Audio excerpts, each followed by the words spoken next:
All right.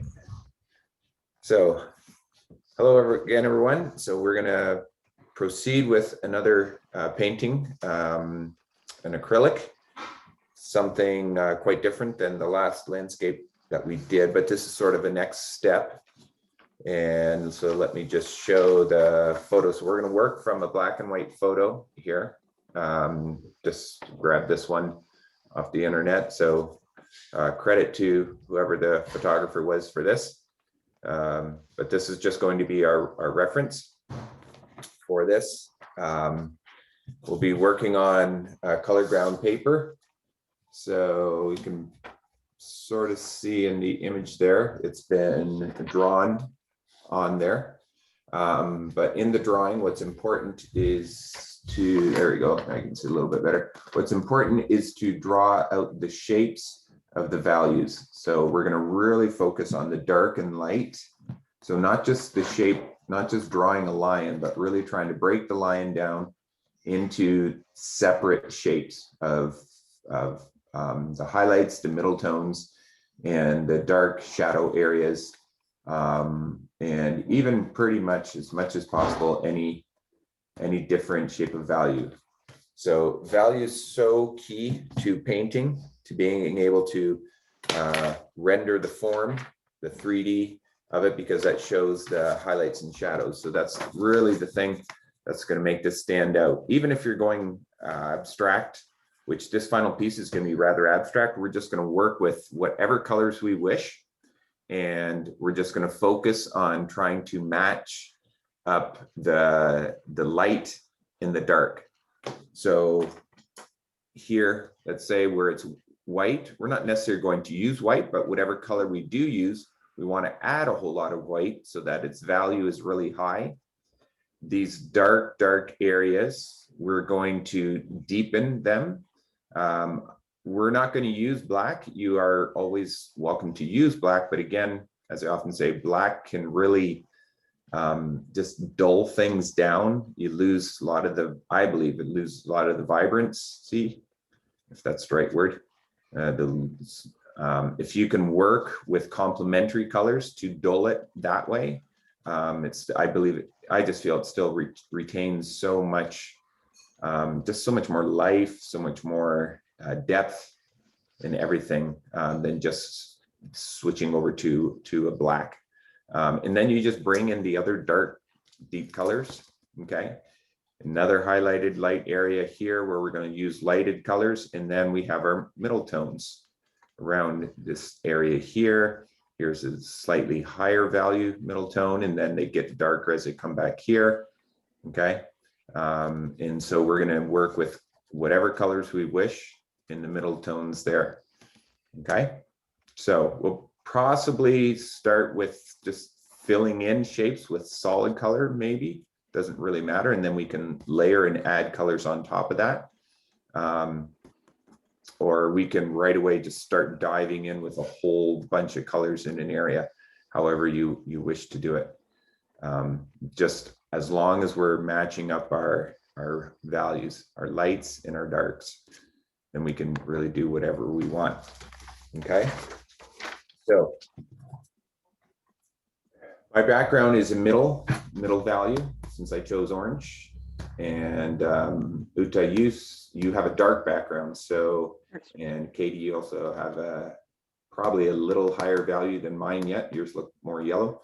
So I think what we'll do is we're going to start with the lighted areas. We'll get those established. Typically, as you know, it's kind of typical to, when you work with acrylic, to start to work dark to light. But those are guidelines. Those aren't hard, fast rules. So I think it's even good to establish that. We don't just blindly follow rules because it says so. We get to make our own choices and for what is best. Okay. All right. Let me just switch over so we can see the here. All right. So we're going to start with our lighted areas. I'll get my reference here. Get my palette. So definitely we're going to need our white.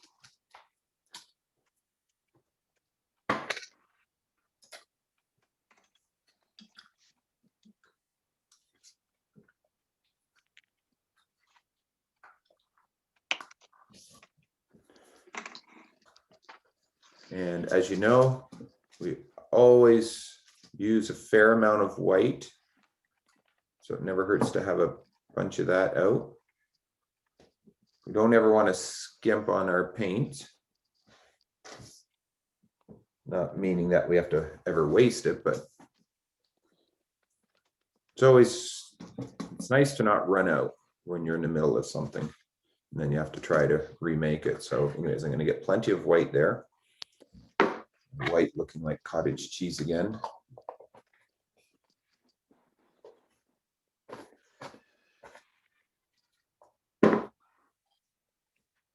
That's just, I've sort of reclaimed some old white paint. It never really works that great, but it is possible. All right, so I'm going to stick with just my warm colors for this as well. So we can work with our cool colors, and I think we'll probably add some of those, but I'm just going to go with our warm. So I'm going to add my yellow, my orange, my red, and my magenta. Maybe I should have had a little bit more of that actually.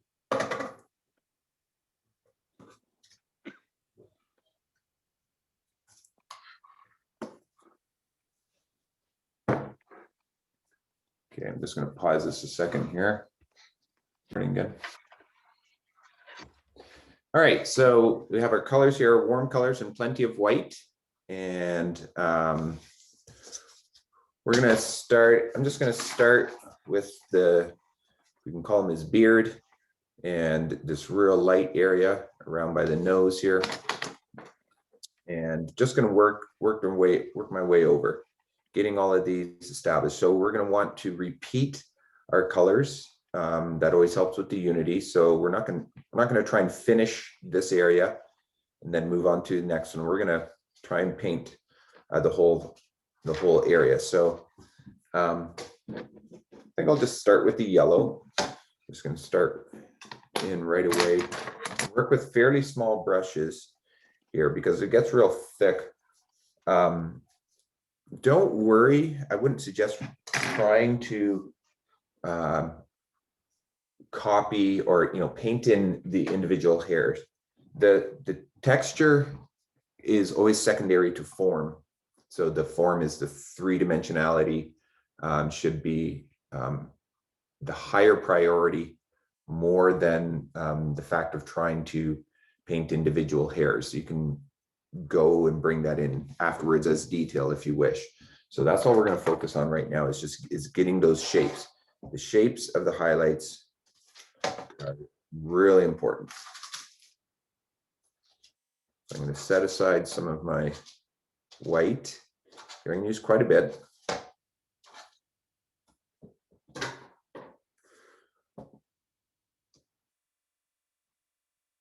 I'm going to go fairly light here, so I don't need a whole lot of yellow. That's nice, so I don't run out.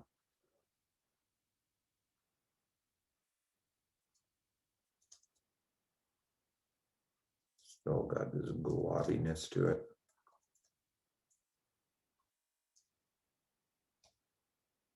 Okay, keep that really high value, really important here. I mean, we could officially make these areas pure white, but usually the way color plays on, even though it's, on here, the camera and the photocopier are going to make it, rather unnatural. If you were there actually looking with all the light in the atmosphere, these would probably not appear a pure white. So doesn't hurt to not make them pure white. All right, having a few issues with the light here.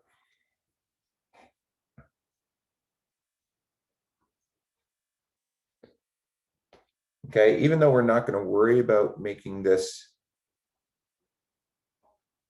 look like hair, we do want to still, when I say form is more important than texture, doesn't mean we have to ignore texture completely, but you just don't get so caught up in trying to, I've had so many people, or students have seen it And that this is fairly common when it comes to painting here. We get so caught up in trying to create this sense of individual hairs that we just lose the overall shape. So what really more matters is that we get this, this curve at the top to match nicely with really what's happening with his mouth there.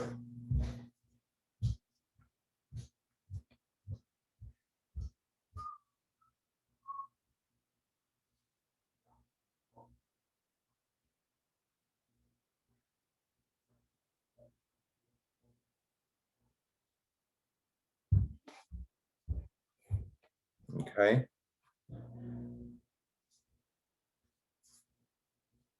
Don't worry, don't get too concerned if you get out of shape just a little bit. I am going to switch to a smaller brush for some of these areas here.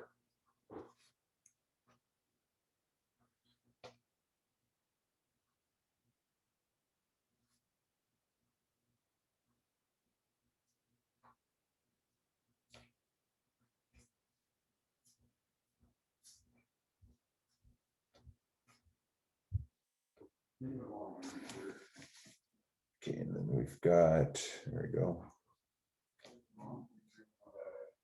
We've got this other highlight along here.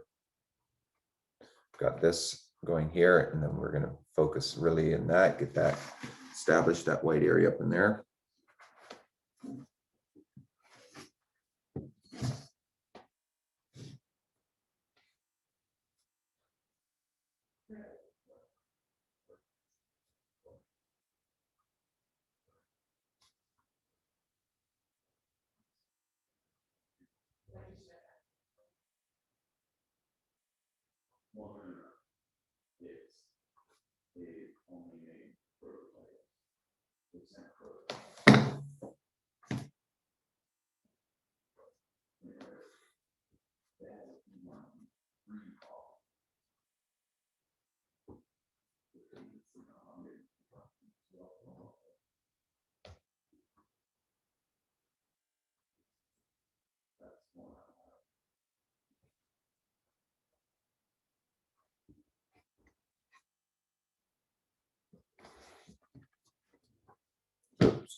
Just a second, I got paint on something here.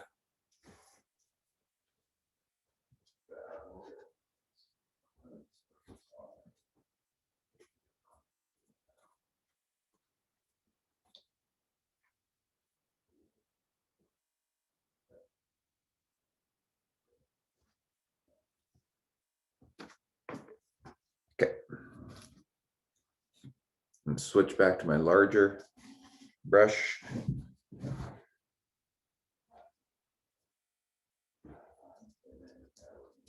I'm going to try and really, as I paint the hair, I want to try and stay fairly loose.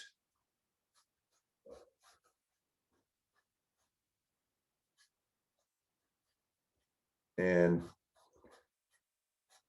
try and really capture that rhythm. So I'm going to use, especially when we get over into the mane here, rhythm is really a big deal. Let me see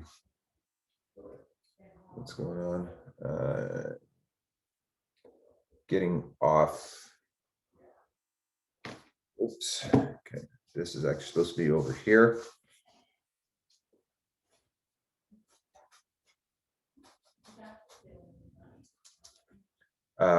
Anyways, as I was saying, is the rhythm, when you really sort of like we can't, these shapes of highlights in our lion's fur are, we don't try and copy them exactly. So we really try to capture the rhythm of what's going on there. And if we can do that, then we'll be on the right track.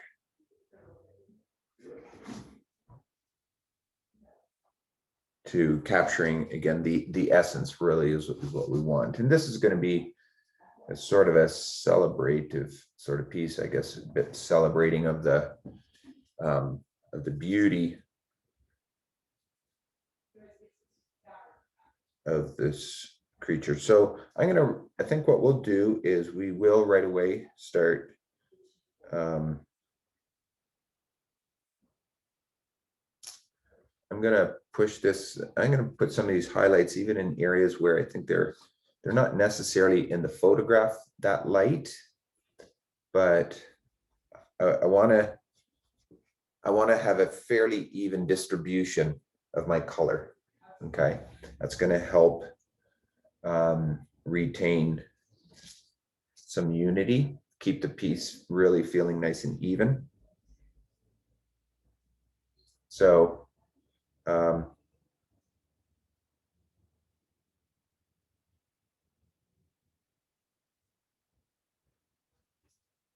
so some of this might get covered up, but there might be just a hint of it showing here and there.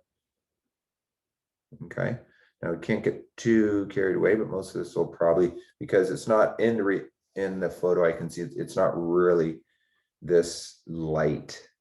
It's actually a little, it is darker than this, but I'm going to go ahead and do that tip of the ear just so I can also see that.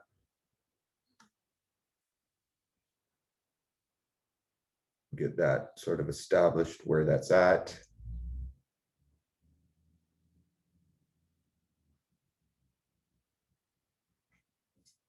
Okay, so that's the edge along the ear there.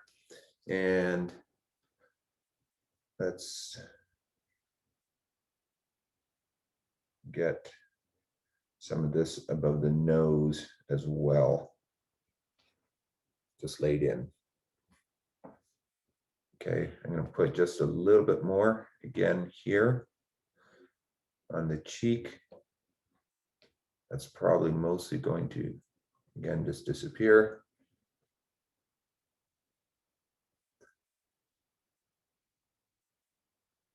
But I do think it's time to switch up. I'm going to pull some orange in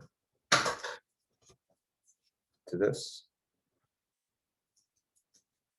So you can see right away, as soon as I do that, it's the values, it gets darker immediately, okay? Simply because orange itself is a darker value than the yellow. So we need to pull in a little bit more white. I'm going to try and match up my value as close as I possibly can. So it's really, there's a big deal in there in training your eye to see the value of colors. It's really, really important. So this is, I still believe this is still slightly lighter, darker, I mean. And one way to always check that is to use your camera, put on the black and white setting and look at your image through the camera. And that will tell you, because you see everything as gray and black and white and gray. And then that will also help you to get a sense of, did I match the value? After a while, you'll learn to be able to do that on your own. Some of you probably can already. But this is really close in values. This is good.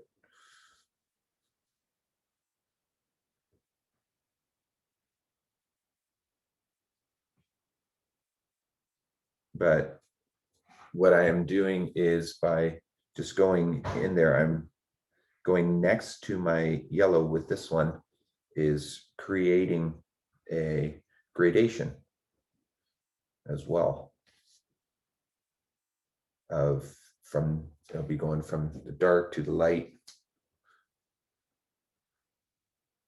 light to dark, sorry.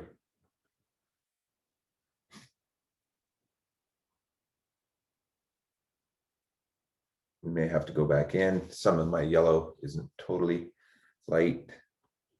But you can see even so quickly, just looking at this, the whole form of this lion it's coming out already.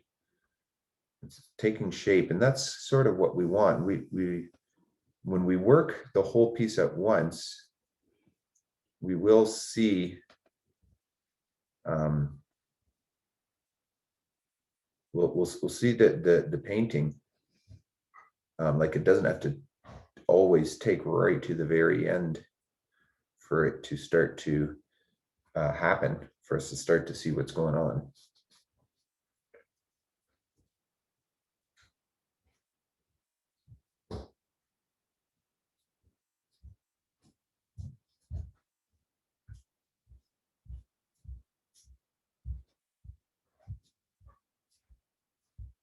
Now, both Uta, you and Katie, yours is going to be behaving differently because you have a different value in your background than mine.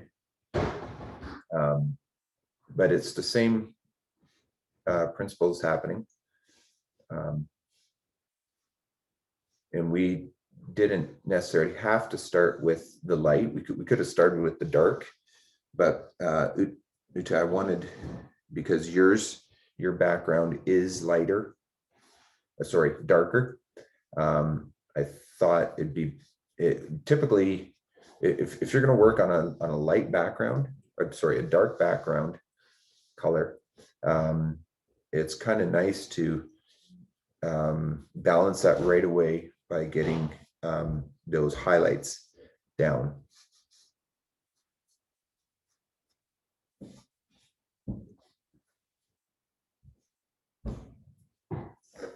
All right, I'm going to bring in some of my red. Oh, wow.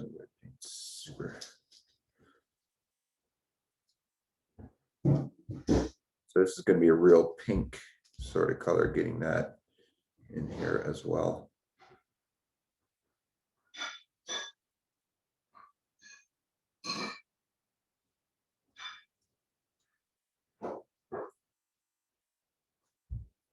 Pretty similar. Darken that up just a little bit more.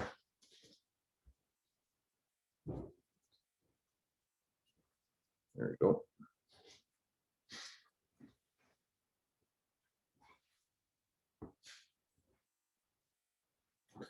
So for this, I think it's good to really make sure your paint's mixed fairly well. Doesn't have to be. Sometimes there's streaks. You can get these. Come on.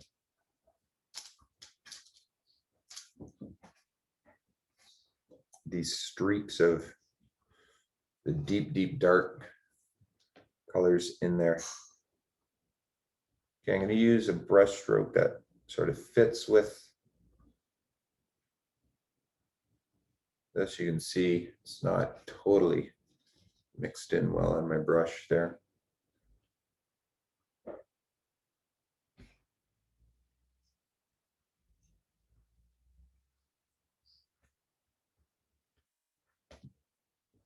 But we can see the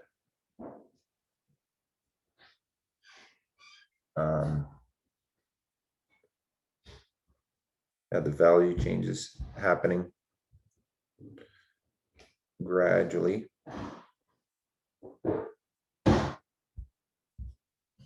Like I say, that gradual transition from light to dark.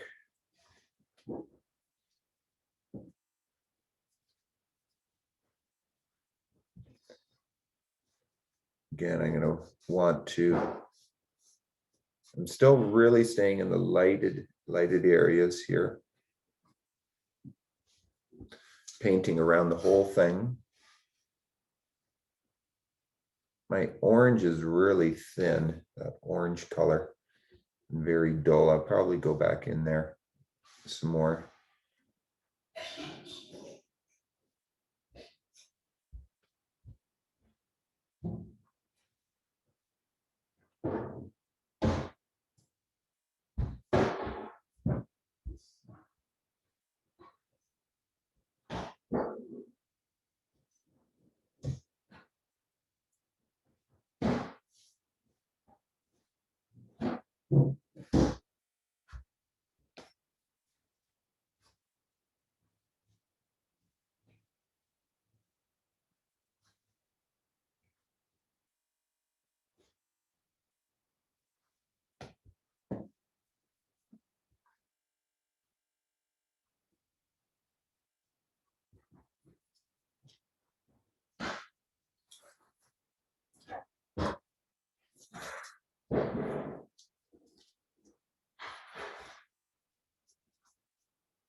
Okay, so I want to make sure I don't lose my shadow shape. There's that real deep shadow right there.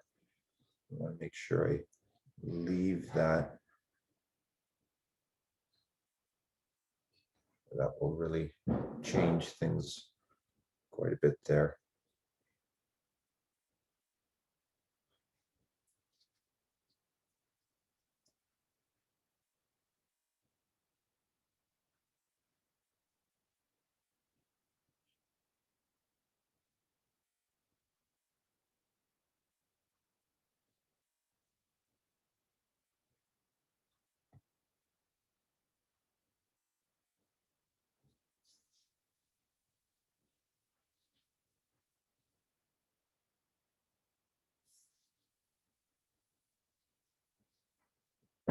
So you can see how this background, which before was quite, like I said, it was a medium. When now with the highlights in there, it's really coming out quite dark quickly. So the color that's next to the color you paint, like when colors are next to each other, they affect each other a lot.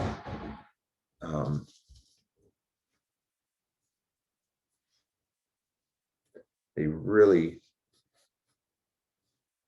change the value, how we perceive it, how we perceive the value. I mean, the color itself stays the same, but just how we perceive it, it's incredible how much colors affect each other.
All right, I'm gonna bring in some magenta into this, my last warm color.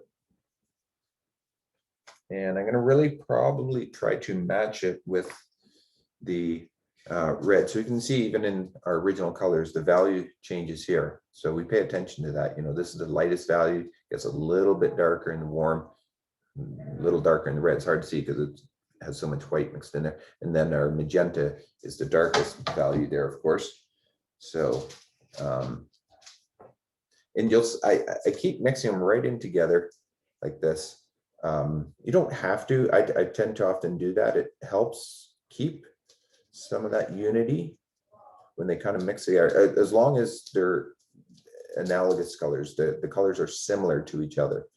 You know, if I were to, you know, if I would have had blue down there and then I go mix and then I want to work with an orange and I mix that right in there, well, we're going to get something dull and brown and muddy if we do something like that, right? Because they're complementary to each other. So now I, you know, just kind of scatter this out so we can see that's really a nice similar value. I think I almost nailed it there, which I like.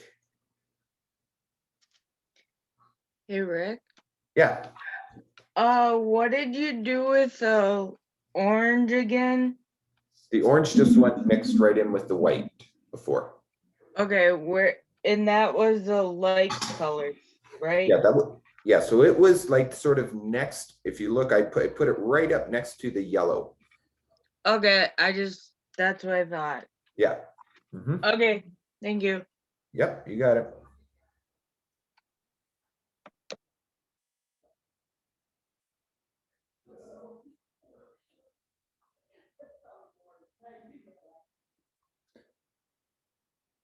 So I'm working in this medium area right now, and by having my values very similar,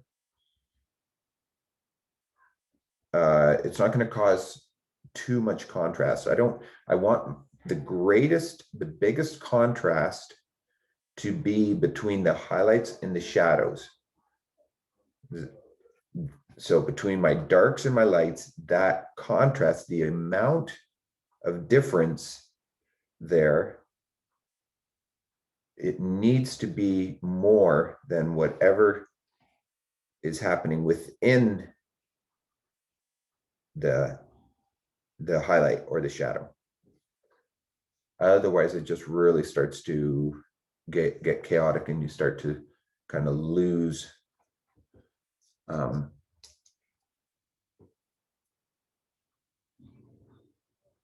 you lose the form.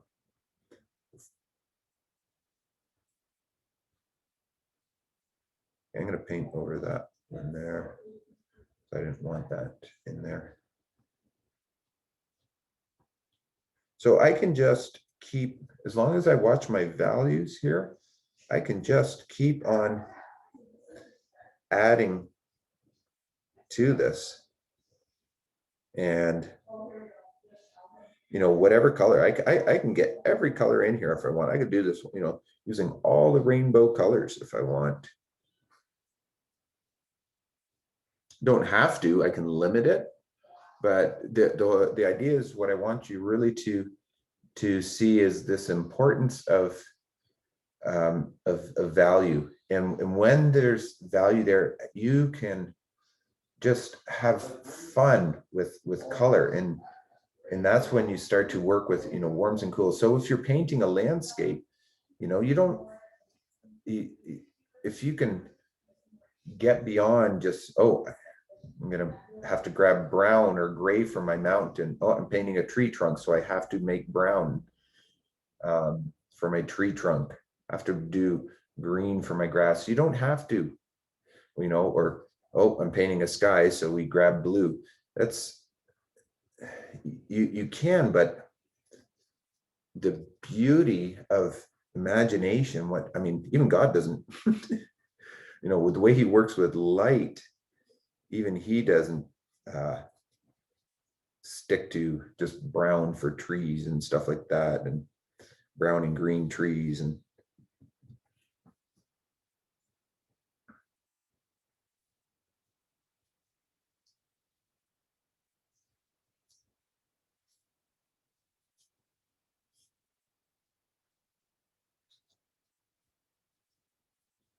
okay, so I think what I want to do is I'm going to get some cool colors.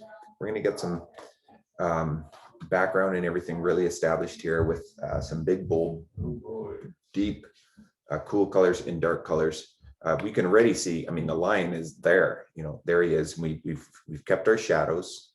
Now, I mean, it's incredible how dark they look now compared to how they looked before. So that really tells us, I don't even have to go to black or really, really dark for all of this, you know, even though in my photograph, this is black, I don't have to go that dark for it to work. It's working already. And this is, you know, that's just a medium orange. Straighten that out here. Okay. So let me set this aside. Let's get some cool colors out here.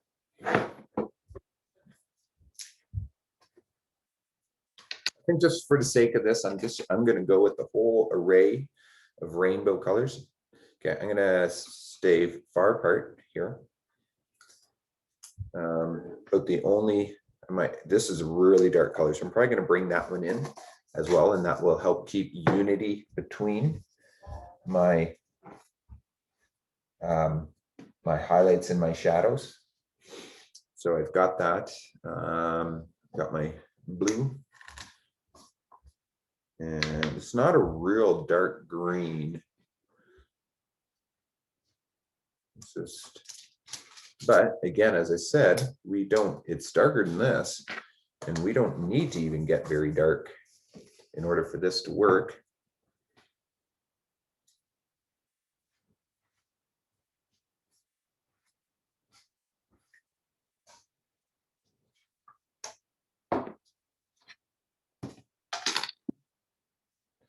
Switch to a big brush.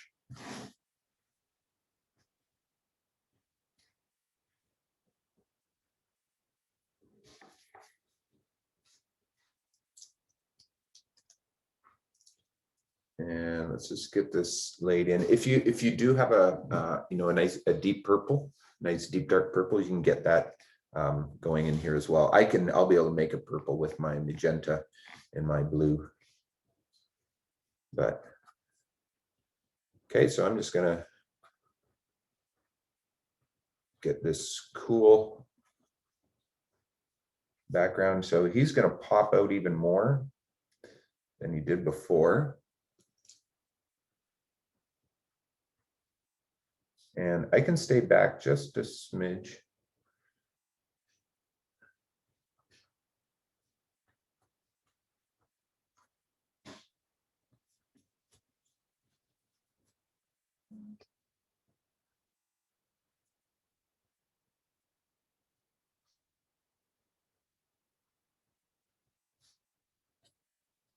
I'm gonna switch brushes here actually.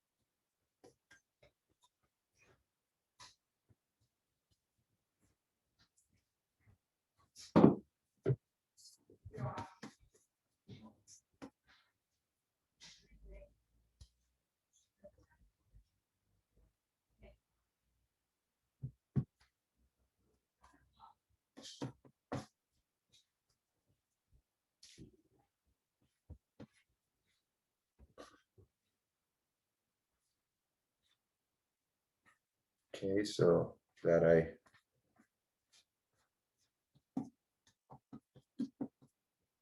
because this is where he fades into the background. So I'm gonna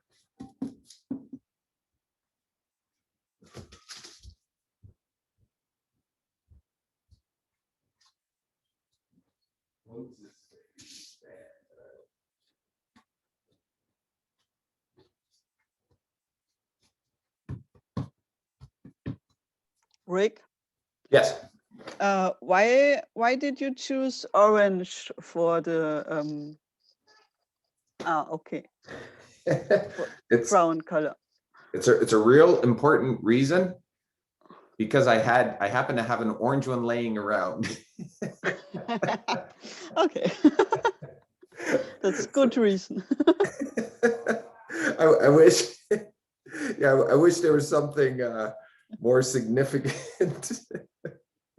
But that's, yeah, honestly, that's all it was. And because it really could have been whatever. That's why it really works. So in yours, Uta, I forgot to say that because you started on that dark blue, you probably don't even need to be doing this right now, right? Like you started on the dark background, so it's totally fine that you're just letting your blue background be, right?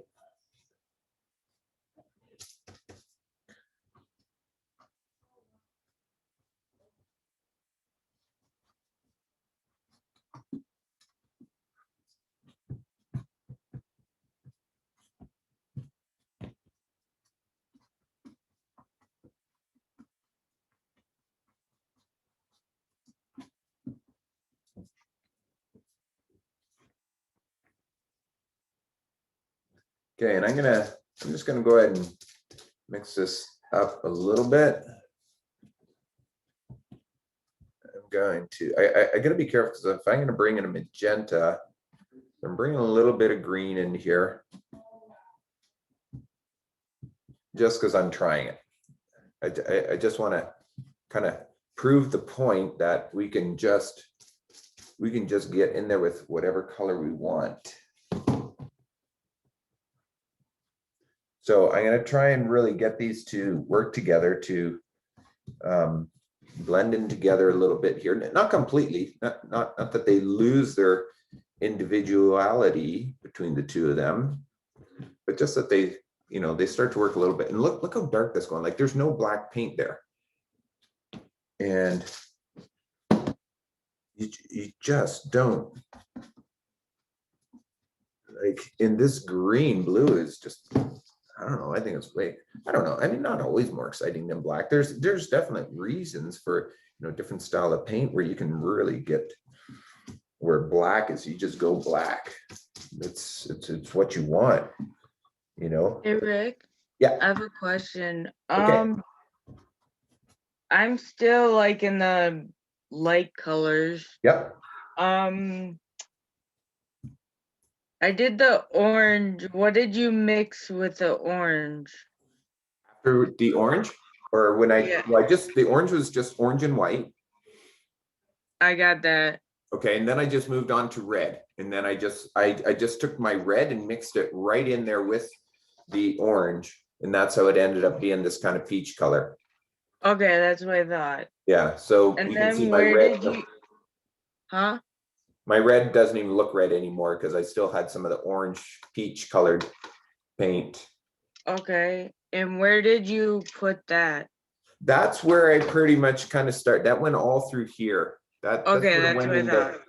the medium areas. So by, you know, so the yellow was here in the really, really light areas in the white. And then this ended up being all of this pretty much around here ended up being the red. Okay. So Okay. right now, if you look in the photo, this part is darker than his nose is darker than his forehead. Yeah. So we'll have to establish. So in my painting, they're pretty much the same. So we'll go back in there and we'll either darken this up or light. I think we're gonna actually lighten this up, lighten his forehead up. Okay. So, but right now I'm just getting a little more of this dark background color in. So it looks like you ended up with kind of a pink color. Yep, it is. Yes, exactly, Katie. Yep. Okay. Yep. I just wanted to make sure. Okay, thanks.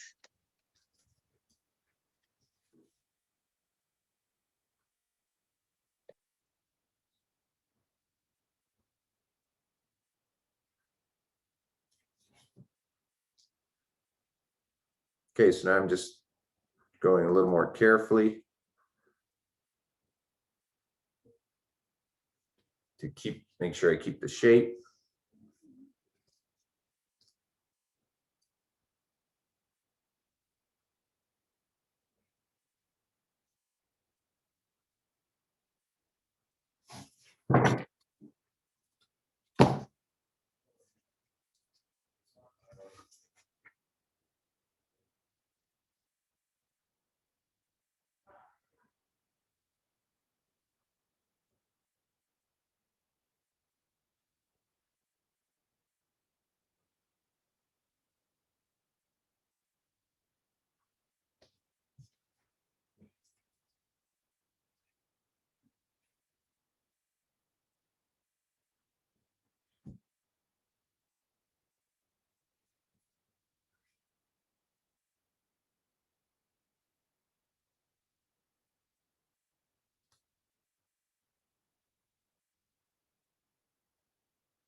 Okay, so we're just, again, all we're doing is just really getting these finalized shapes in here.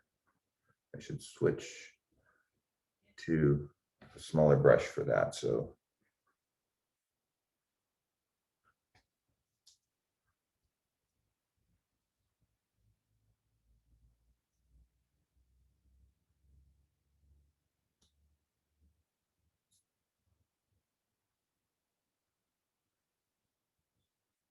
And I'm feeling I'm probably gonna even lighten this up. This is all actually feeling a little too dark for my liking, but I started with it.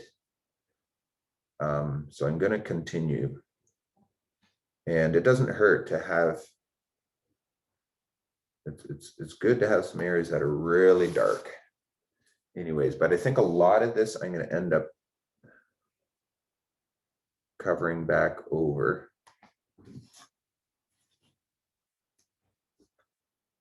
And the details of the whiskers are really secondary. If you want to include those afterwards, that's a later detail.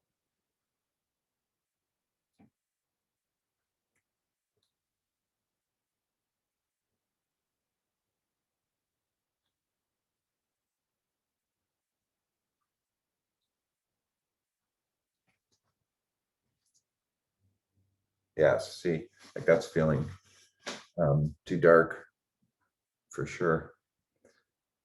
But for the sake of, okay, now I really need to switch brushes here.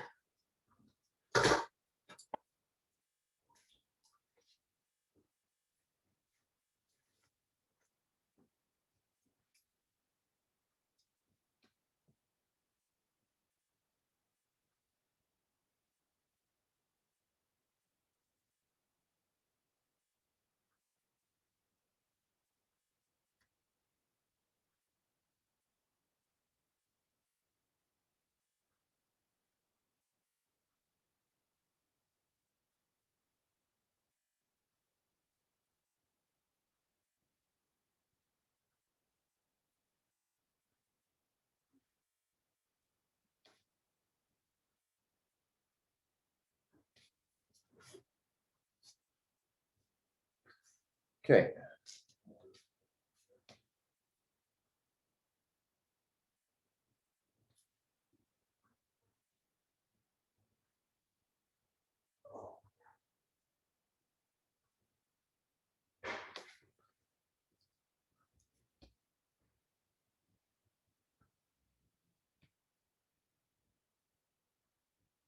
Oops, I don't want that to, I want that to be a texture of,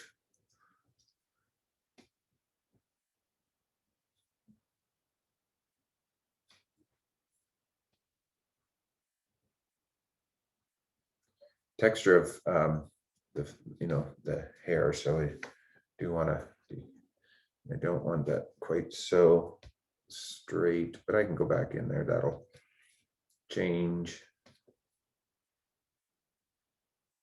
as I go. I really, one of the challenges when doing this is retaining the loose. It's so easy to get to just end up getting caught up in these details and you lose the nice fast strokes. That's the hardest thing of yeah, of that is because you have to slow down sort of, but what you want to work towards is not having to slow down, but just getting more control. So your strokes are still fast, but just kind of still really, really well placed. And when you can start to do that, then that's when you really have some wonderful things starting to happen. Well placed, fast, loose strokes. And that only comes from time and practice.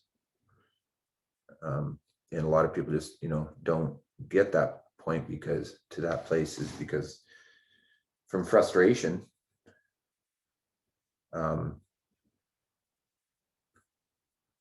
You just kind of quit before you get there.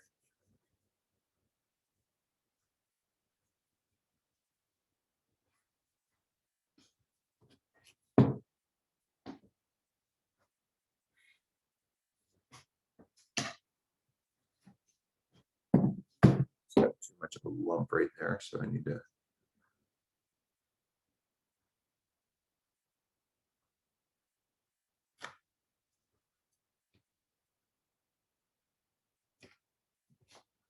Lower that down.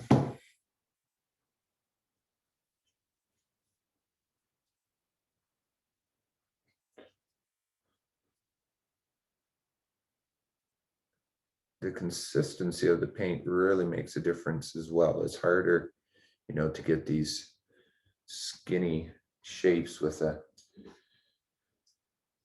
paint that's kind of a thicker.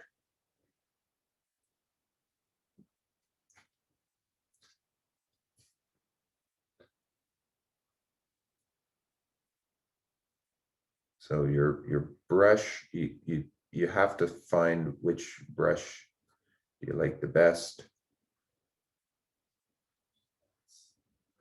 And, you know, everyone kind of tends to find, yeah, the brushes that they like the most.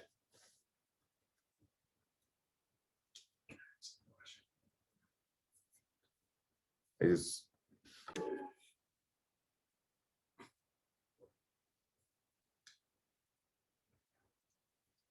okay, let's get back to this here. So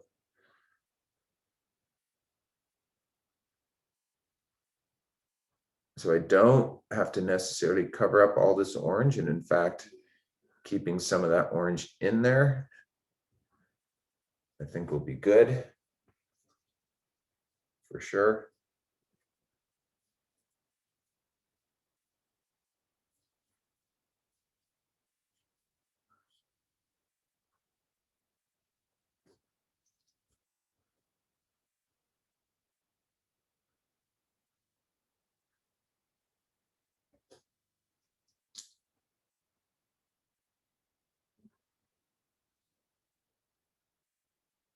So this is really, we're just getting all of this established.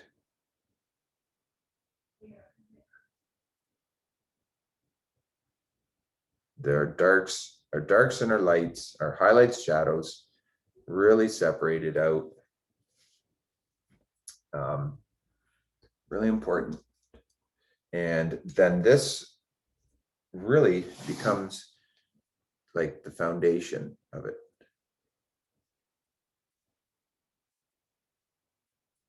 And often when we're starting, we want to quit at this point because we think of like, oh wow, looks like a line, I'm done. But I suppose we could, but there's just so much more that can happen. So when I look at this, what I see happening is there's not quite enough unity between my highlights and shadows, between my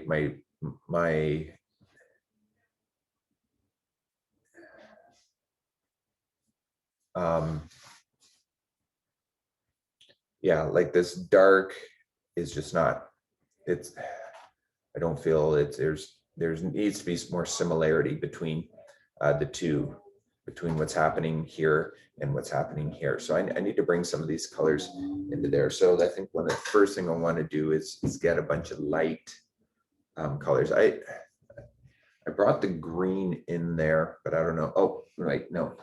Actually, what I wanted to do first, before I do that, is get some of this magenta, because I already have the magenta in here, very light. And I want to bring, that will help to warm up this.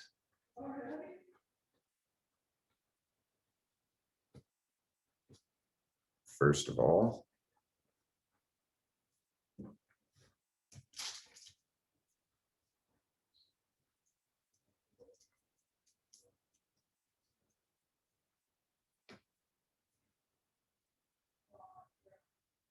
So I'm just going to bring this magenta into here. It's so dark still, but that's okay. Probably can't hardly see it on the camera. See if I can tilt that. There it goes. So you can, there. So you can see it's there. Subtlety is important. Not just always the obvious, subtle things that happen subtly. I think that's where a lot of the beauty comes together in a piece, is in the subtlety of it. So I think this will be good to warm these dark areas up.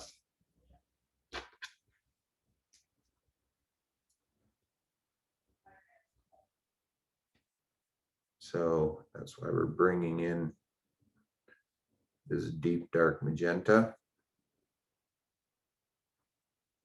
into here.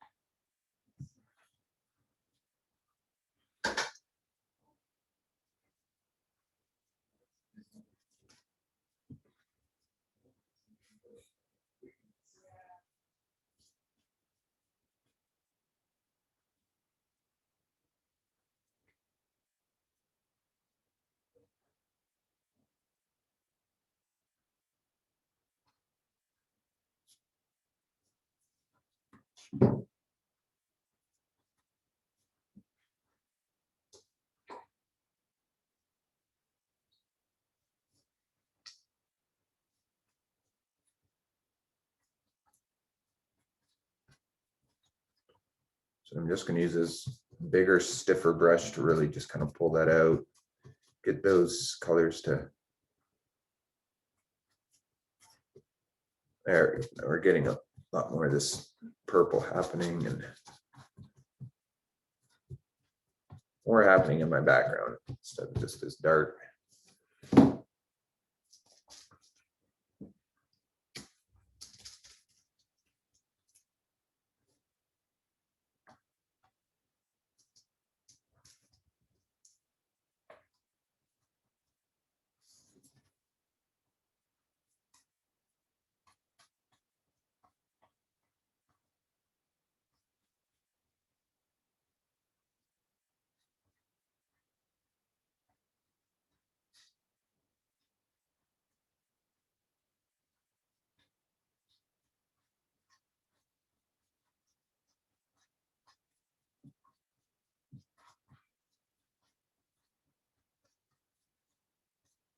I really like this purple, takes on this whole kind of royalty sort of thing happening here, which, as you know, color says a lot in a painting.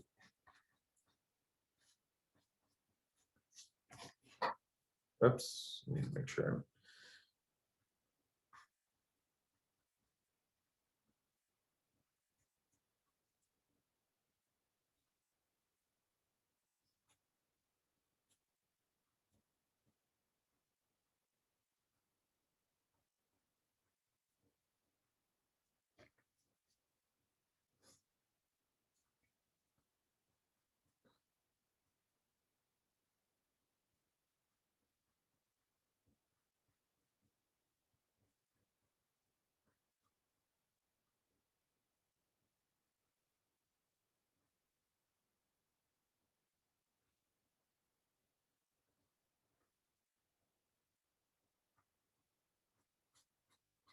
So this is a fairly thinned down color that I'm using, which has gone quite purple. And so I'm just gonna use it to darken this up a little bit here.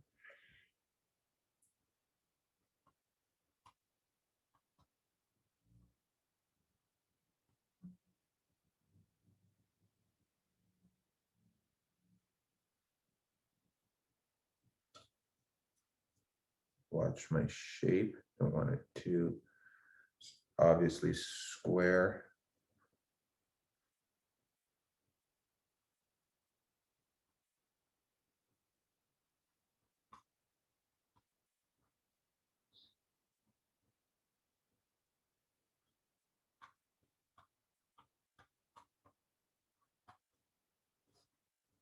A little bit of that going on in there.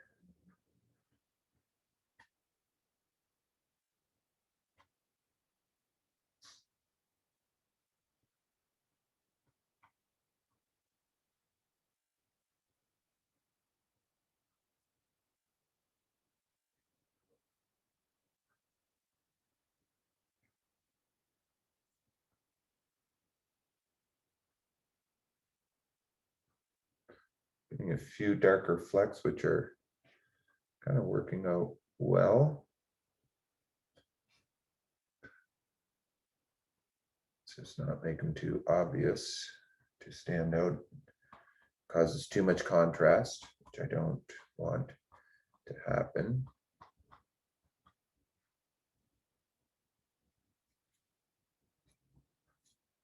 But let's get the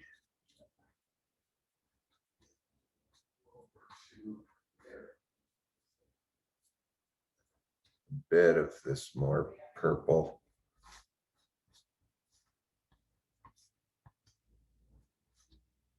Happening here. You can see this kind of begins to soften this out.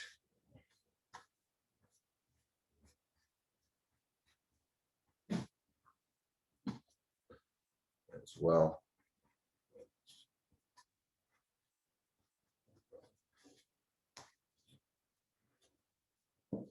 All right, so I've got I used the magenta to get that through there.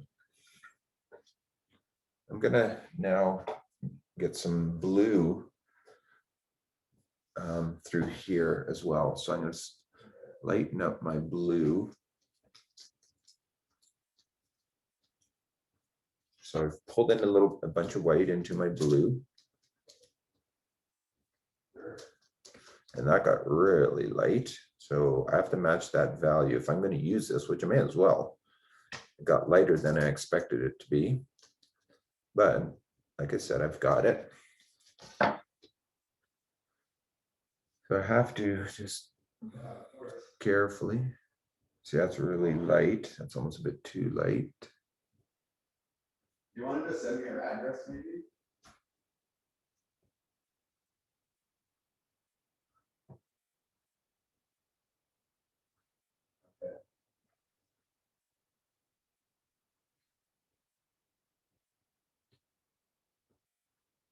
Mhm. Yeah.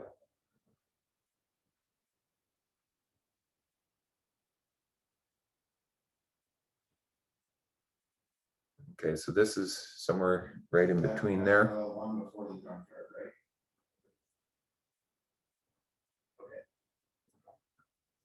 Like how this blue is working with the Okay. with the orange. It's almost taking on a bit of maybe a bit too much. I don't know. Yeah. Anyway, Yeah. I think I'd keep going with this. It's almost feeling a bit 80s.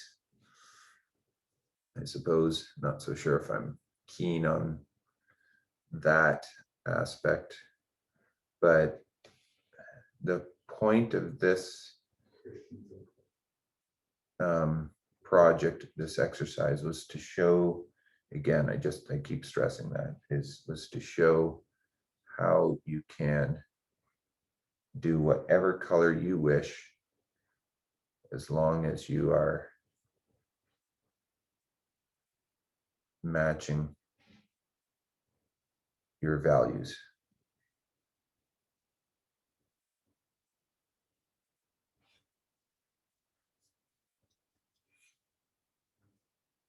Okay, so I'm gonna,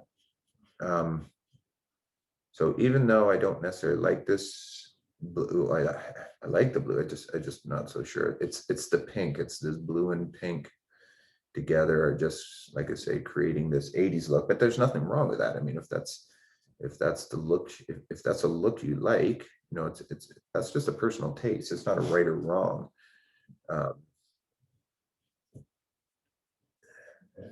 You know, me having lived through the 80s, I'd almost rather forget them, but not, definitely no, I have no desire to relive my high school days. So, but that doesn't mean that aesthetically and compositionally that it's not working, right? Like that's real important that we are able to distinguish, and both of those matter, especially the taste, you know, other people's tastes. If you know, if we're really trying to create a piece that we think is, you know, we want a lot of people to be able to enjoy, Yeah. then it's very important that we take into account what are their tastes, you know, like who's my audience. Okay. Yeah. Yeah, I finally get to your house. All right. Well, yeah, you also want to send me the address and hopefully, you know, Google Maps will help me at least get to that area as well. Mhm.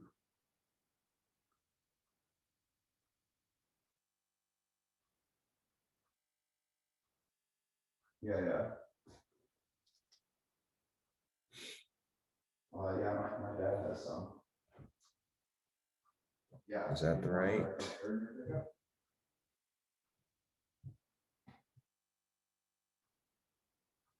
Mhm.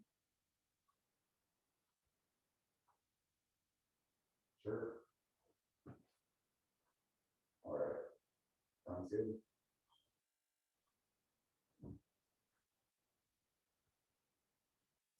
Oh, chunk of white suddenly appearing there. That's gonna do something funny I don't want. Okay, perfect.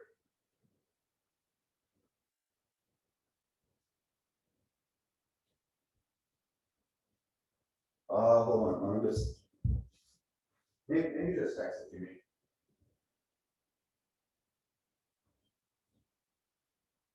No worries. Ah,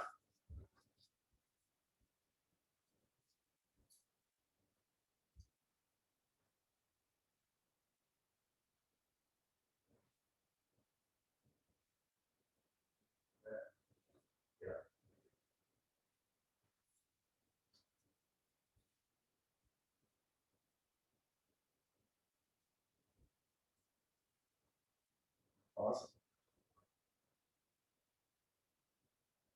Yep, I'll grab the comfort tables and, right away. Yep, all right, see you in a bit. Bye.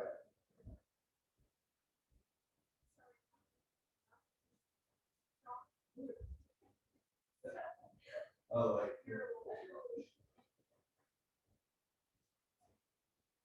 okay.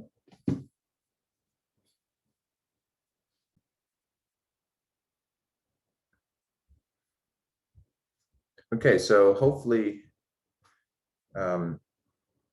you guys are kind of getting the idea of, you know, how we are going about this, just going back and forth,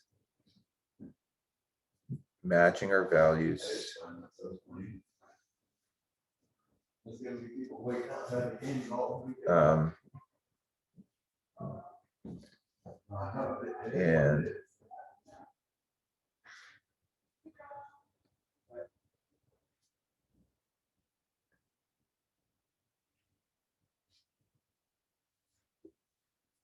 you know, we could just, you know, when you stop is really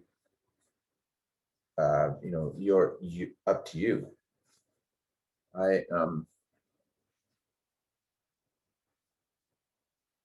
You know, I look at this right now, you know, so again, it's too much of the blue and pink happening for my taste. It's that pink is really standing out, so I'm probably gonna get in there and reduce some of that. Okay, so now I'm gonna. So what I just did now though is, first of all, I'm gonna get so I created this purple, so I just pulled in some of the magenta straight into that blue. which gave me a darker value. And now I can get in and make this, begin to make this color, this shadowy color, not so flat. So, because right now it's just feeling like such a solid, which I don't want it to feel like it's just a solid, you know, I want to feel like that there's still fur inside there as well, right?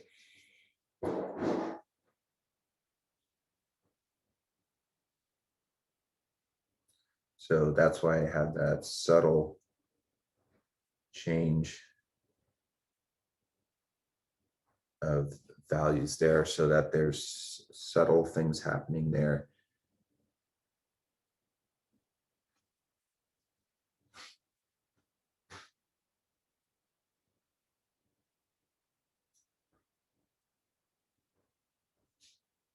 And I see that I can probably use that same color.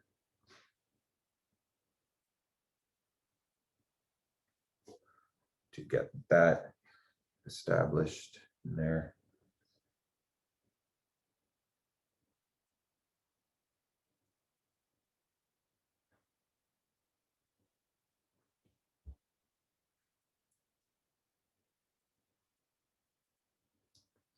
Soften out that edge.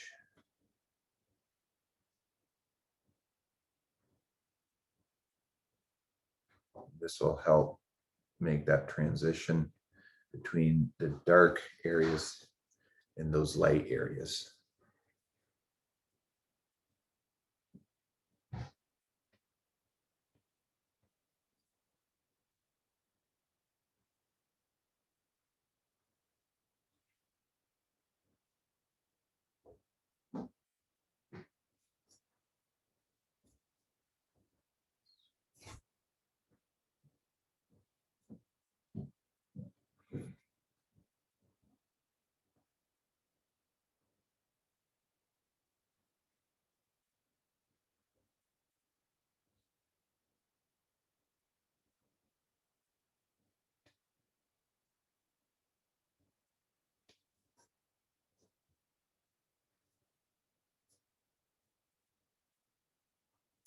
And if I pull in a bunch of white into this purple, and in fact, quite a bit of white into this purple.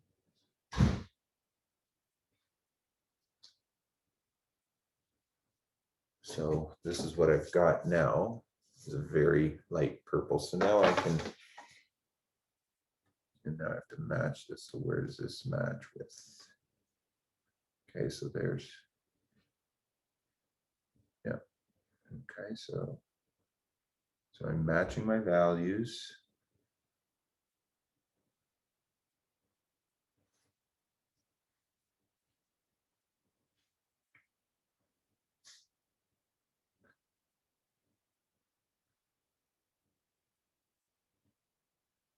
How are we doing time-wise? 10:30. Okay, so we have about a half an hour left.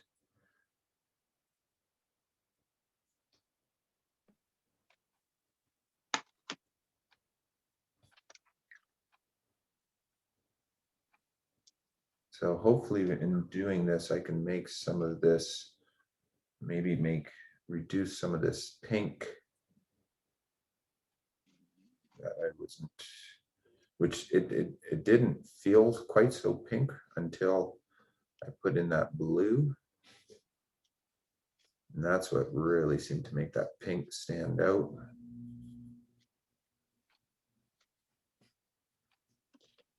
Hey Rick, I think I'm gonna end up watching the rest because Sure. my internet's not really working, I don't Yeah. think. Yeah, and then you can go at your own pace. Yeah, Yeah, totally. I totally get that. That makes sense, Katie. That's totally fine. thanks. Yeah, because it's really just, you know, now it's just, you know, I'm just doing this, just going back and forth, just highlights and shadows, And middle tones, just watching value, dark and light, how dark, how light. And just, you know, every color that I place, every time I add some white to it or add another color, I really have to pay close attention to where I put it, you know, because I want to keep my values matching up really closely so that, you know, like here I can see there's a little too much value change there. And for some of this, I need almost a bit that has to get lighter up in there. But yeah, that's totally fine, Katie.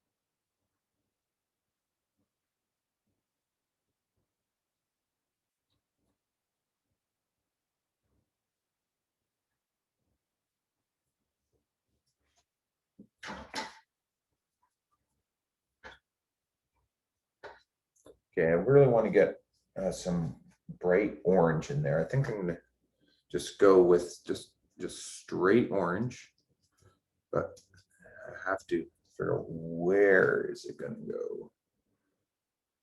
That's the important thing is, again, match that value.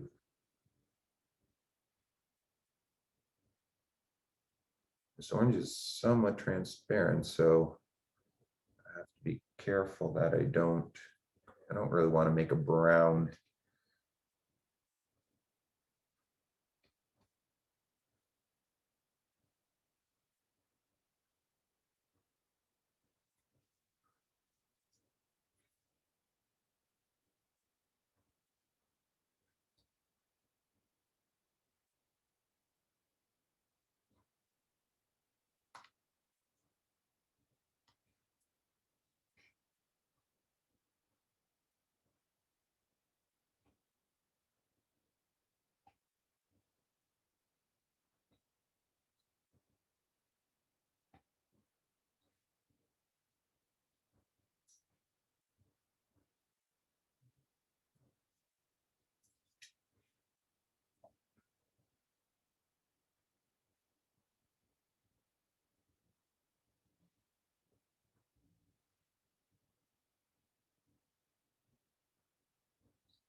I need to have music or something going on here. It's so quiet, but I don't have a whole lot more to say that I can think of. It's just,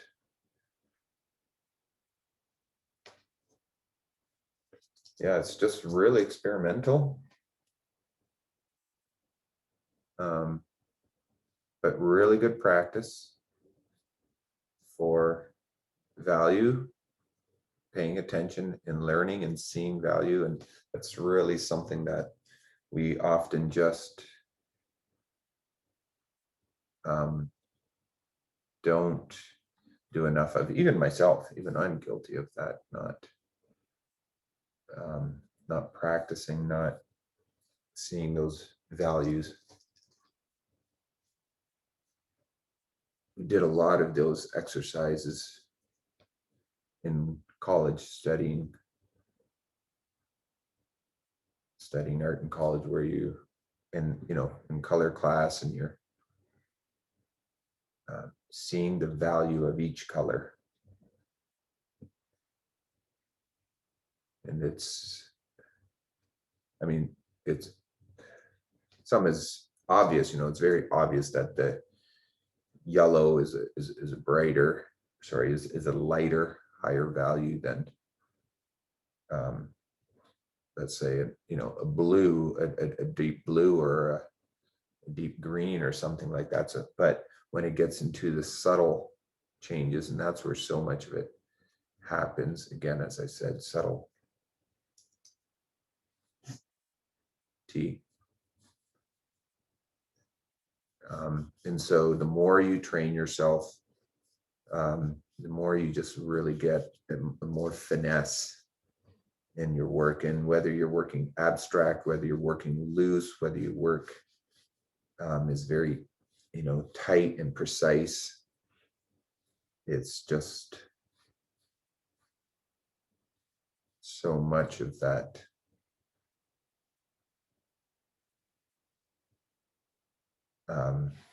That finesse of subtlety is where work can really shine.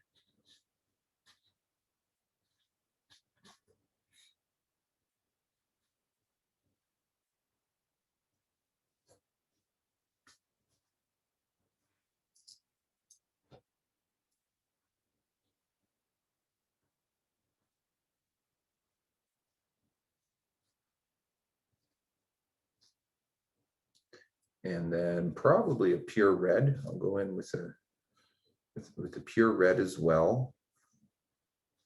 Get that in there. And even a pure yellow. But again, the idea is, where do they go?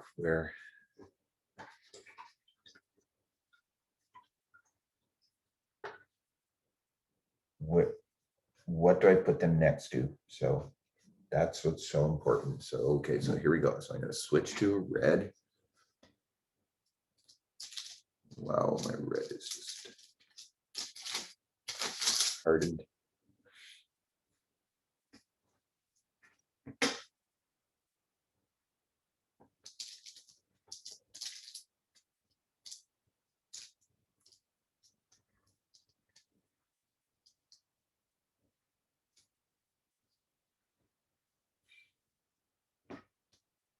So I usually always start just with a small stroke to see if I'm getting it in the right place or not. And that, I put down one stroke, and it's going to stand out. I'll be able to see fairly quickly if I'm in, if I need to go to a lighter area or a darker area with my color.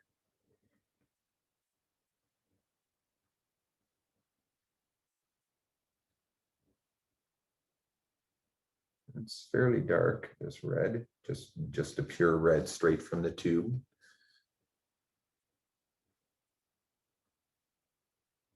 So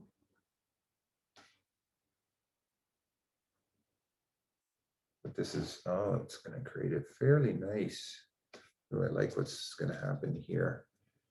Yeah.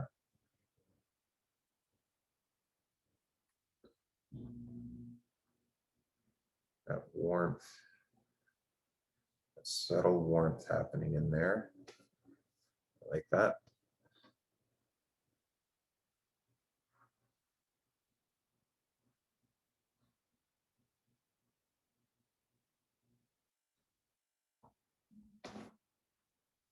And that makes this softens that transition. I've lost a bit of this highlight. This shadow should be coming up more here. So I'm gonna.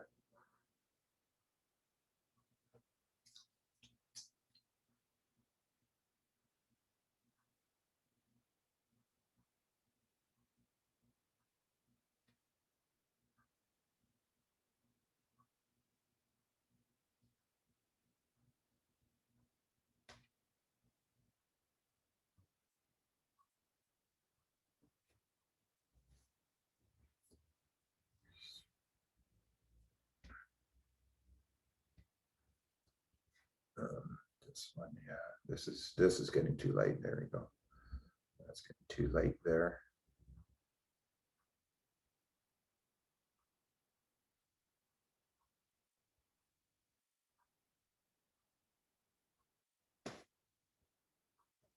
There, I like that better.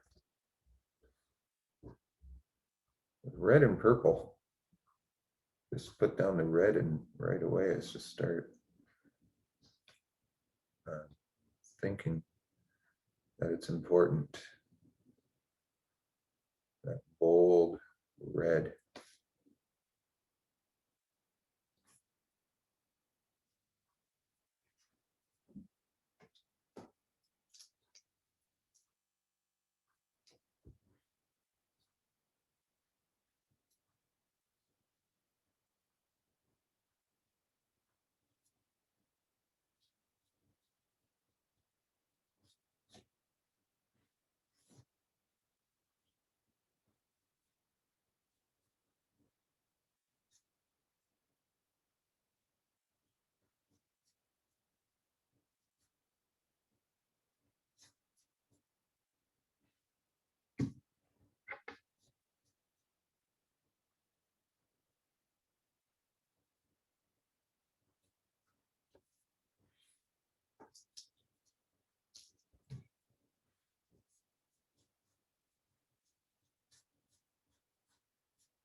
I think this will make actually a nice transition as well from dark to the light. So that doesn't seem quite so harsh.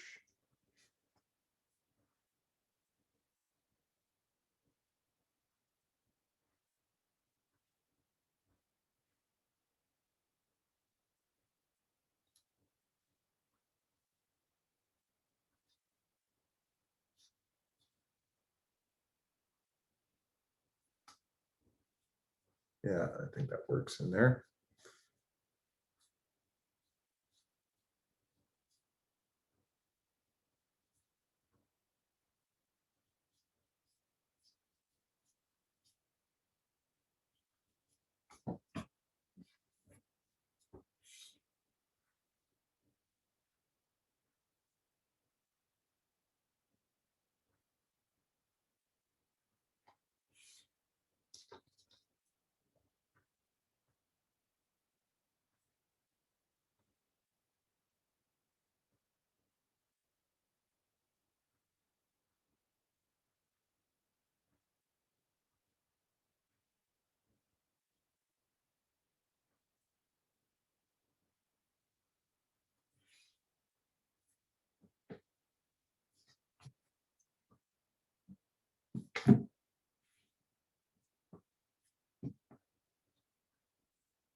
All right, I'm gonna get some pure yellow in there as well.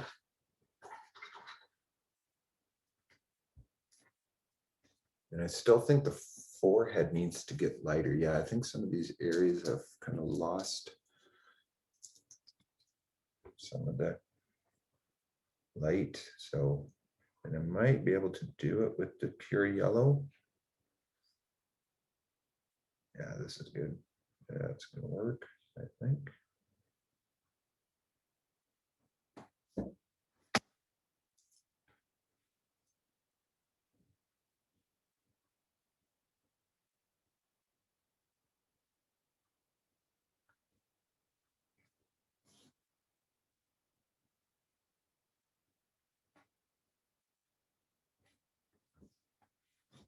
Okay, yeah, this whole area here has gotten a little bit too dark. The values come down too much. So I think this bright yellow may help. You got to be careful. I don't, because this mixed with this pink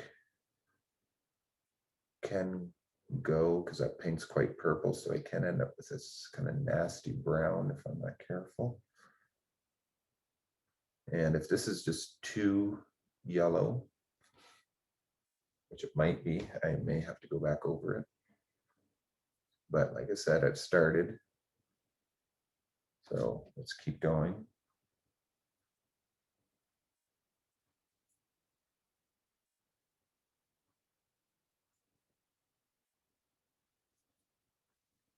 Don't want it to draw too much attention to itself.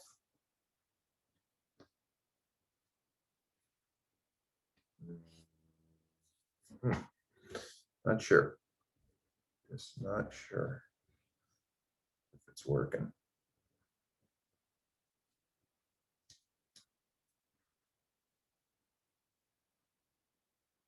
But sometimes when something feels like it's not working, we just need to do more of it. Because if it's standing out too much, it may just be the case of it just needs more, not less. And if there's more of it, then that sometimes helps it from standing out.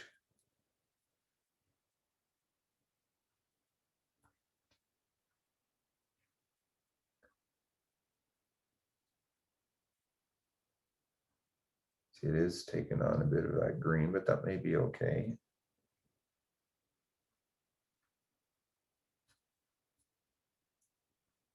And I might also decide that I've just ruined the whole thing. I don't know. But that's the thing with acrylic. You never really ruin things. You just go back over it. You know, I can go right back in there with that peach color again if I don't like this. It's not. It's one of the things about acrylic. There's no need to panic.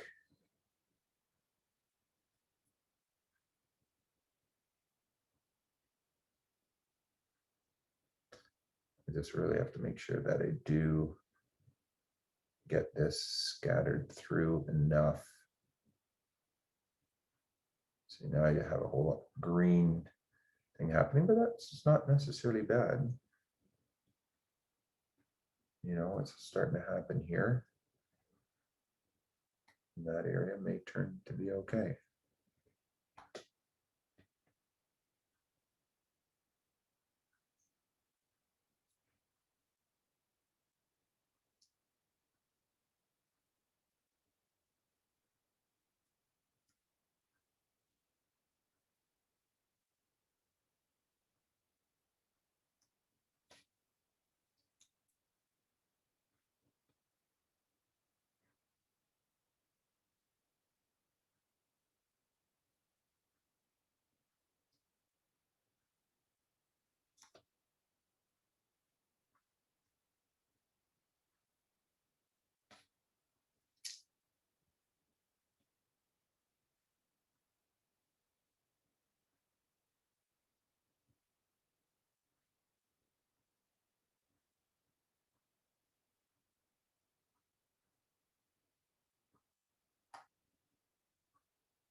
Oh, that really changed a lot.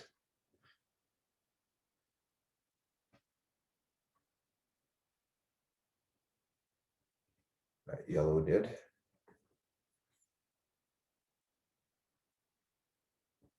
really made the whole painting take on a whole new look.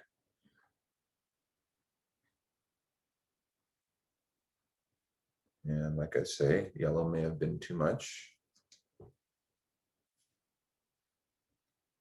But it can be toned down easily. So I'm not panicking.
Okay, so what I'm really feeling is I need to bring some kind of peachy orange into this to tone this down. It's kind of golden color. Yeah, there you go. I think that will help to tone this down a little bit.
So I'm so close to finishing. I know this is going to get beyond my typical 2 hours. But I'm gonna just finish this one out.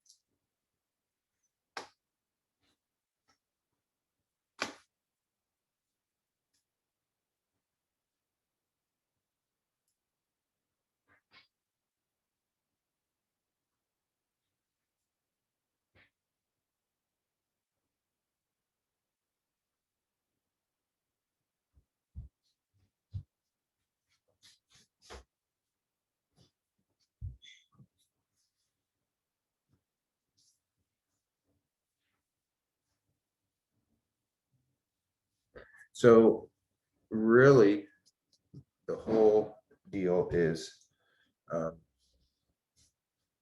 we've taken this, used a reference photo, and the idea is not how to, how to paint with wild colors. The idea is for you to trust and now work in whatever style you decide you like to work in, but to not limit yourself to just the colors you see.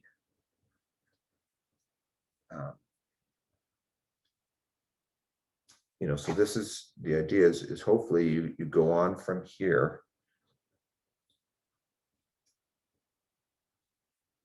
and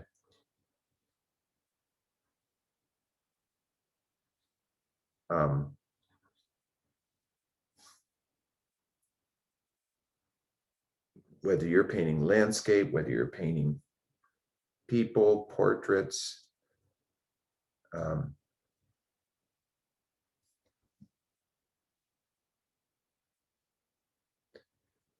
you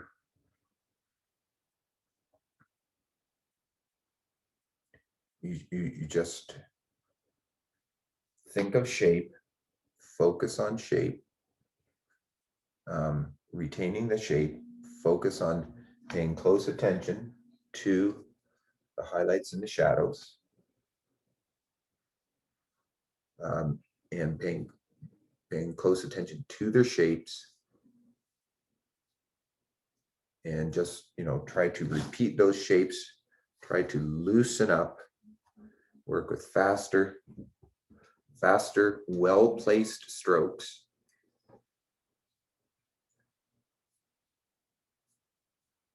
And let yourself be bold and free to with color, with bold and free with color.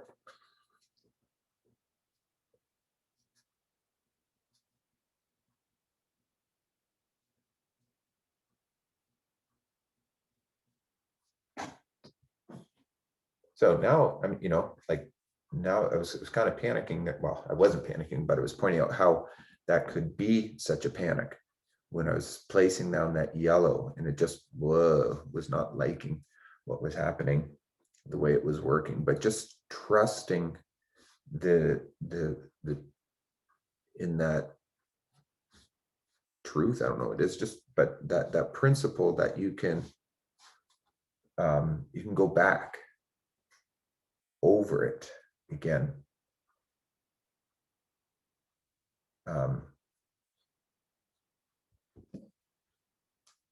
That it's going to be okay,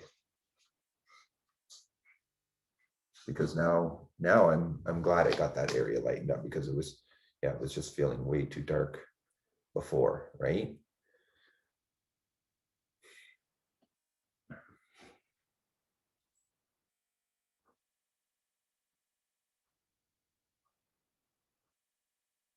Okay, need just a little bit of subtle under his jaw there, a little bit of subtle warm value, a little bit of reflected light.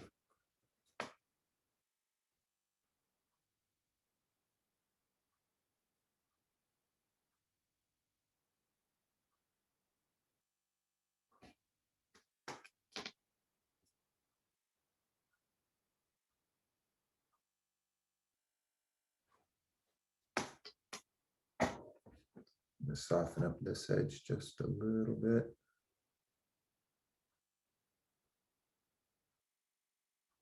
So that's not quite so hard edged.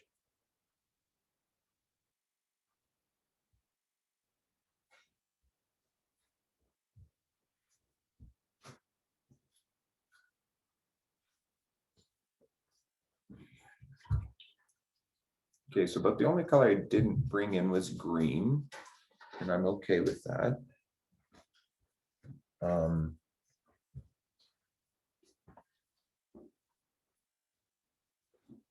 going to get some blue. I want to get a bit of a deeper purple here first in some of these areas. So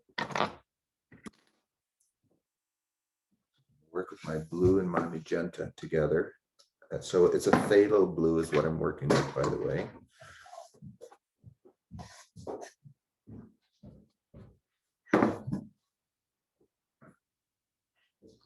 So I'm going to pull that in with my, wow, come on.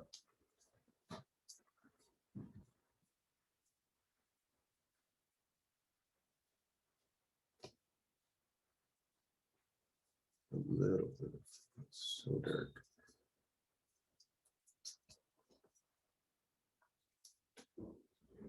How dark is that? Need to lighten that up just a bit more.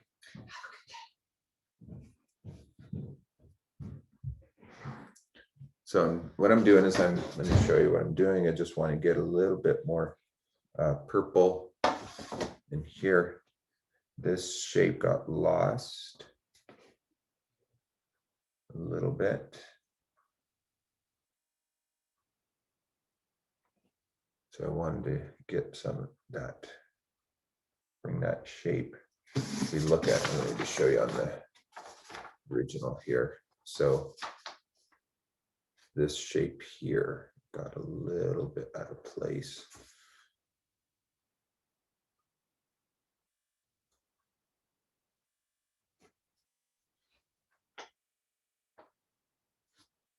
And it just, there we go. A little bit more purple up in here. And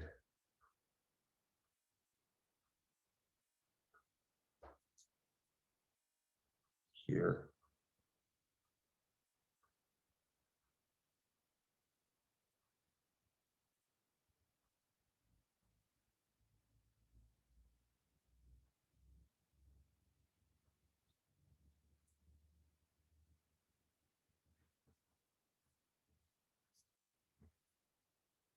This is feeling a little flat here. Oh, I don't want that.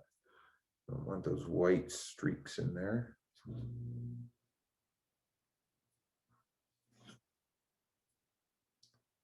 Lost a little bit of the dark. Keep getting that. There's a chunk of white paint in my brush, which keeps peeking out.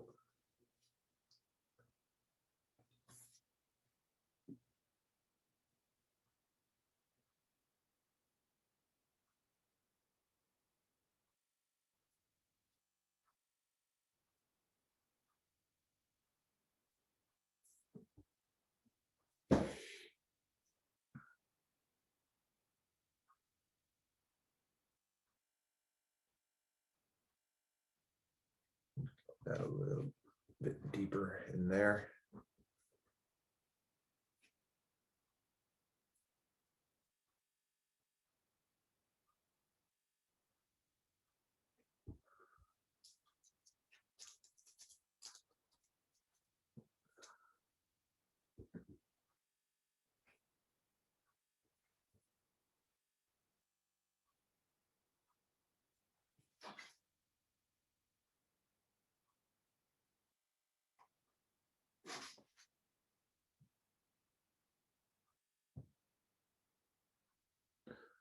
It's getting a little bit of dark blue.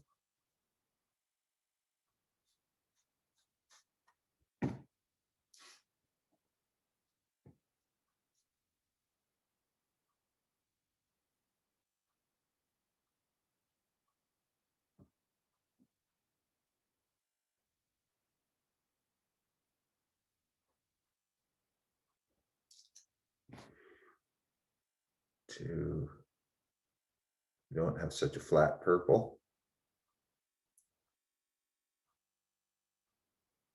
So anyone watching this video, I hope that you have just felt free to fast forward past the boring parts. I apologize for not necessarily taking time to edit and speed things up. I simply have not had the time to be able to do so.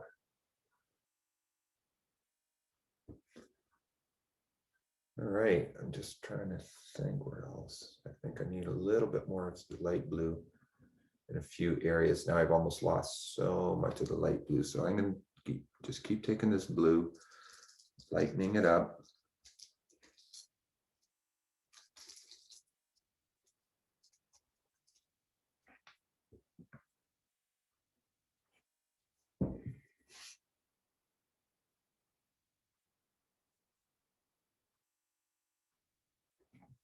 How's that one working? Okay.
A little bit more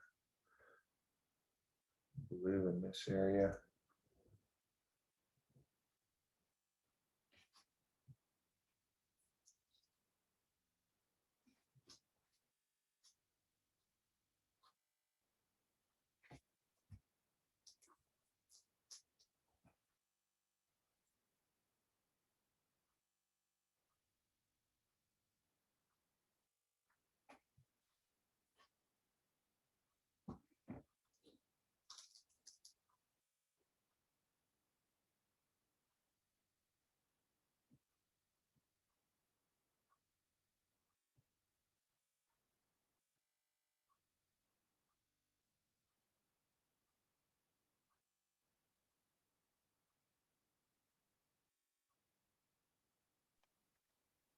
Rick, I have to go. It's Okay.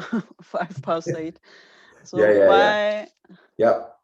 Okay, not a problem. Uta, I'd love to see more work that you do. Yeah, Please keep sharing. Thanks take a for, picture. yeah, thanks for Okay. sharing and joining in every time you've had a chance.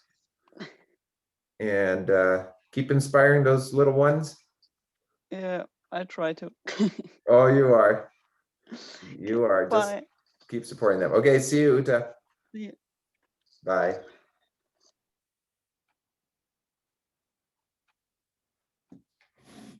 And Katie, if you need to go as well. Yeah, I think I do. Yeah, I need Yeah. to call my dad. Yeah. All right. See you All right. later. Okay, I'll see you. Thanks. You bet.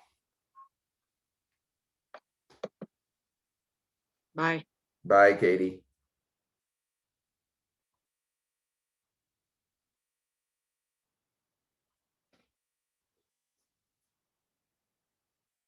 Okay, and for anyone who's still watching this video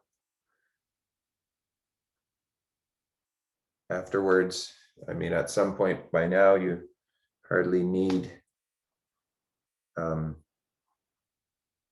be watching it. I think you can just, be finishing your own note at, whatever pace or, however far you want to take this.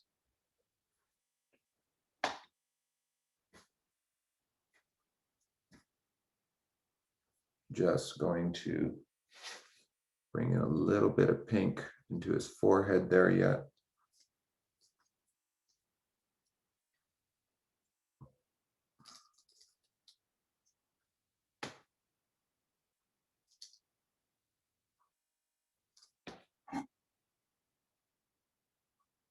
There we go. Yeah.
Don't want the white showing.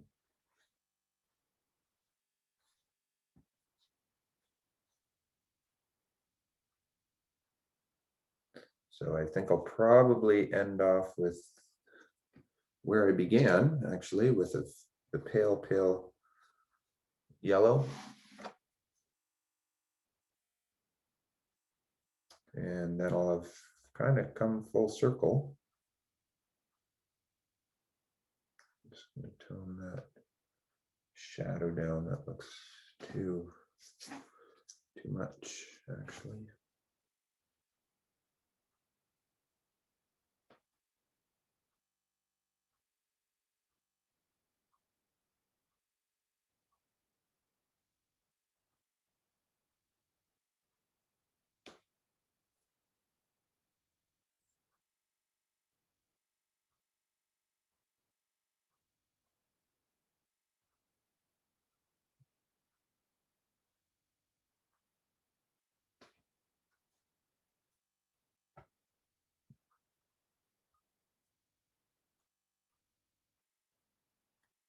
Got to change the shape of that cheek. It feels too stripy, and that's what I'm trying to do right now.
Tone that down as well.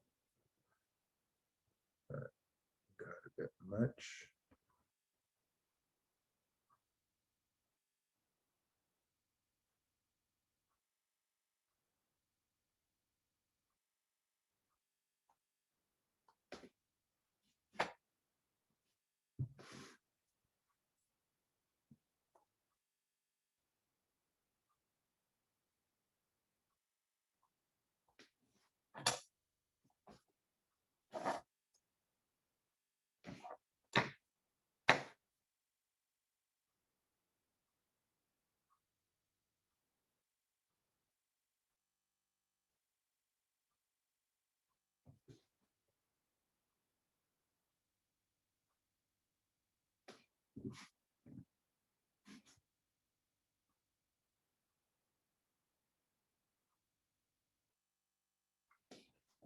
take out that obvious highlight is too much there.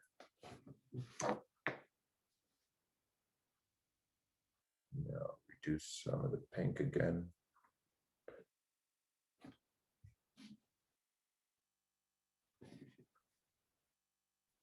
Reduce some of the yellow.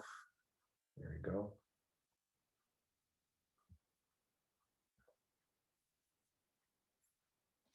And this. Oh.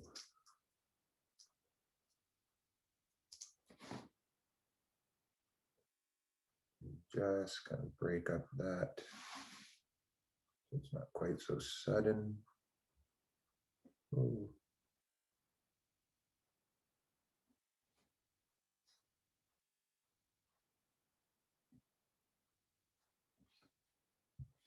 So now I need a few more of these since I've put some of those bright orange, same as before. I did with the yellow. Since I put them in there, I need to spread them out. Not just in one area.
This edge of my ear was it's too obvious because I see the shadow actually goes all the way right through, in fact. There we go. I think that's no better. Not quite so obvious.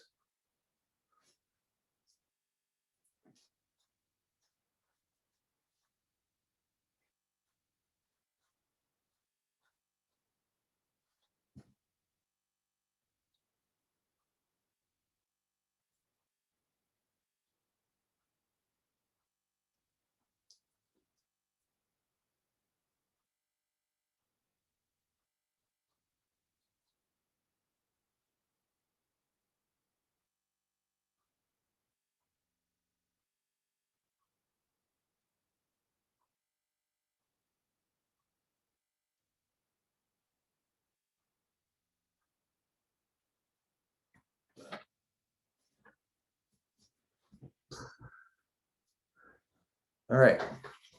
Last thing I want to do is touch up with, again, my yellow.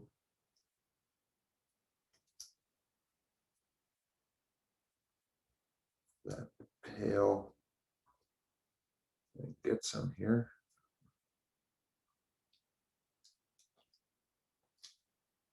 There you go.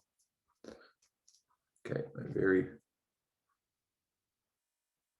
pale yellow, like I began with. Bring in any highlights that I may have lost.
Just a few here. Few here.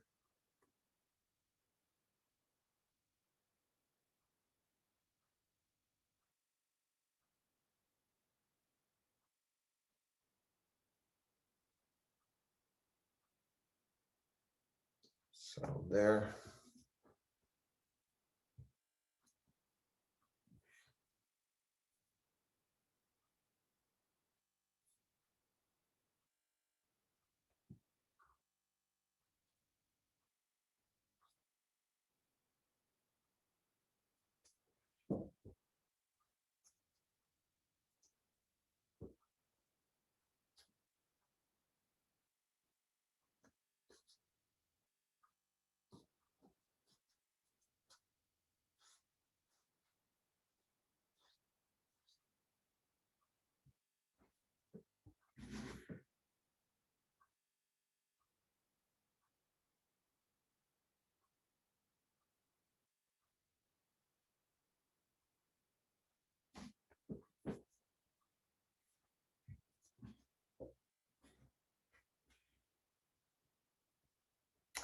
All right, I think I'm going to call it there.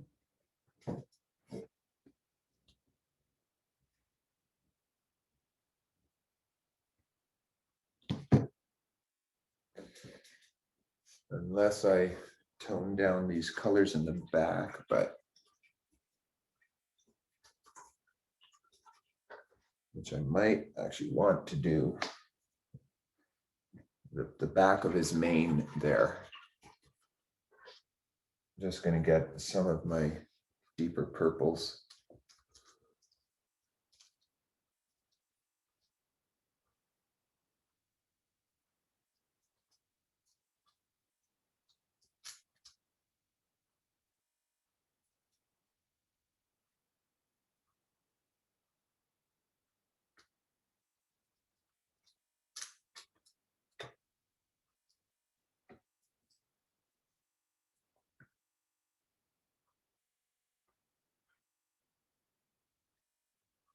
I'm just going to tone some of that down.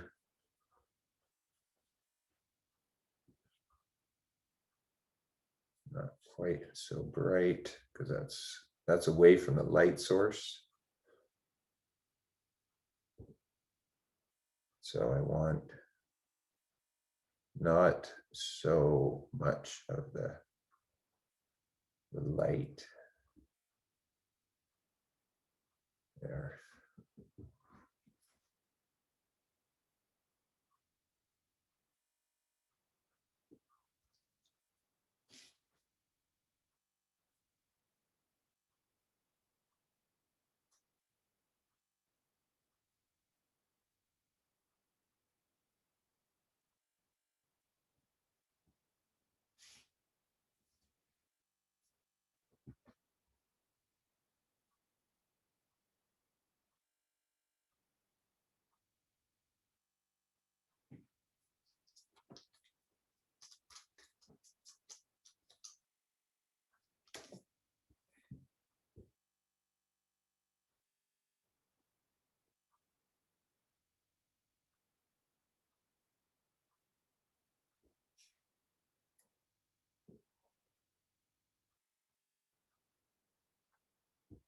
Yeah.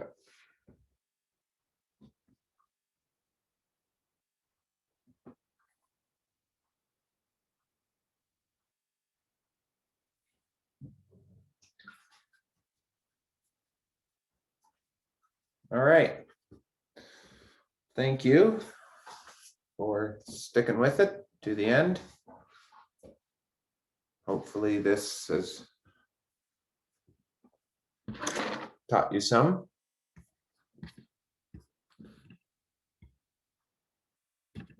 This is the end for now, but those of you who have been watching the videos and following along, and any of the others,